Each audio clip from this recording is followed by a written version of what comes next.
এখন ঝুম্পা বৌদি বাড়ি ঢুকছি। দাদু একটু সরো তো, দাঁড়া আমরা যাই। এই তো বৌদি হয়েছে, তোলা হবে ওই ফোন থেকে। আমি দিচ্ছি, তুমি সাইজ করে ইয়ে করো না। এই মাই মাই দাঁড়া বাবা, এইভাবে করিস তো বাবা।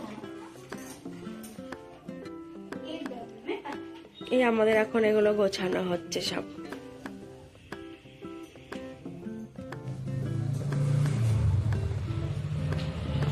দি আর সৌভিক এই যে গোছাচ্ছে, ভাঁজ করছে।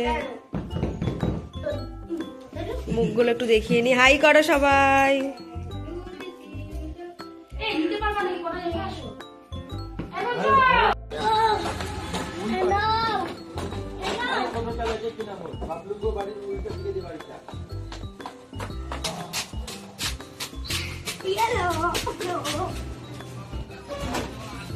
এই জ্যাকেট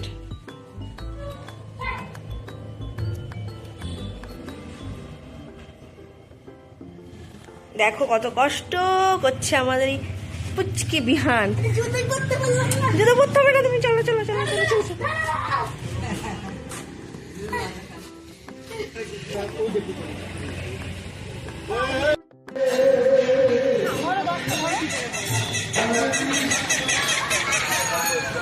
এই রানীর ঘাটে গিয়ে হবে।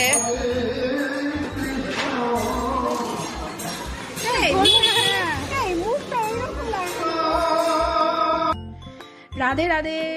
এই চলে আসলাম আমরা রানীরঘাট মন্দিরে। আর রানীরঘাট মন্দিরে টোটো দাঁড়ালো, আর কম্বলগুলো আমরা সব হাতে হাতে রেডি করছিলাম। তখনই মৌমিতা এবং রূপা যা হয় সেলফিতে ব্যস্ত, কারণ আমরা একটু ভালো সময় কাটাবো বলেই তো সব কিছু, এত আয়োজন এত কিছু।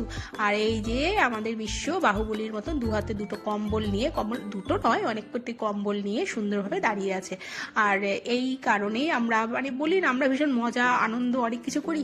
আর সত্যি বলতে আমাদেরকে না এই ছেলেগুলো না ভীষণ হেল্প করে, যে দিদিরা কাজগুলো করছি ওরা সঙ্গে না থাকলে কোনোদিনই পারতাম না। আর এই যে এই ঠাকুমাটাই না রাস্তা দিয়ে যাচ্ছিলেন, যখনই আমাদের হাতে এগুলো কম্বলগুলো দেখেছিলেন, ঠাকুমা হয়তো নিজেই ভাবলো যে তাহলে মন্দিরের ভেতরে যাই, যদি একটা কম্বল পাই। এটা ভেবেছিলাম, দেখলাম হ্যাঁ সত্যি ঠাকুমা এখানে থাকেন না, কিন্তু এই রাস্তারই। আর এই যে সুস্বাগতম আমাদের সেই সুন্দর সুন্দর ফুটফুটে ঠাকুমা এবং দাদুদের কাছে। আর এই যে সবাইকে একটা একটা করে দেওয়া হবে কম্বল, আমাদের সাধ্য মতন যেটুকুনি আমরা পেরেছি সেইটুকুনি। আর এই যে সবাই বসে আছে। আর আমরা কাজগুলো তো সবসময় বাচ্চাদের দিয়েই করাই, আপনারা তো জানেনই।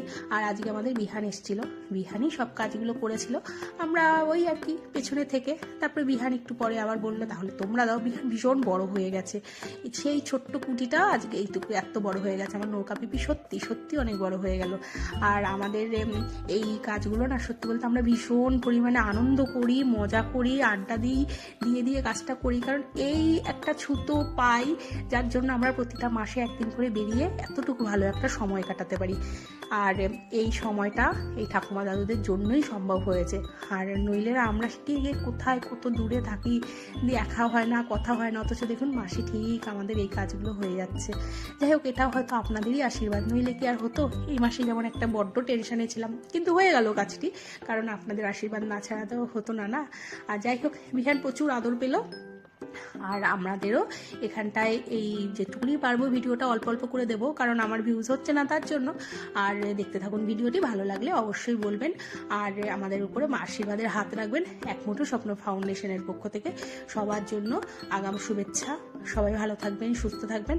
আর আমাদের এক মুঠো স্বপ্ন ফাউন্ডেশনকে এইভাবে ভালোবাসবেন, আশীর্বাদ করবেন। আর আমাদের এই ছেলেমেয়েগুলিকে একটুখানি দেখবেন। আমরা চেষ্টা করছি আমাদের মতন করে, জানি না কতটুকু এগোতে পারবো, তবে ভীষণ ইচ্ছে অনেক কিছু করার জীবনে, জানি না কতটুকু পারবো, সবটাই দেখা যাবে। যাই হোক, আজকে এই পর্যন্তই। নমস্কার।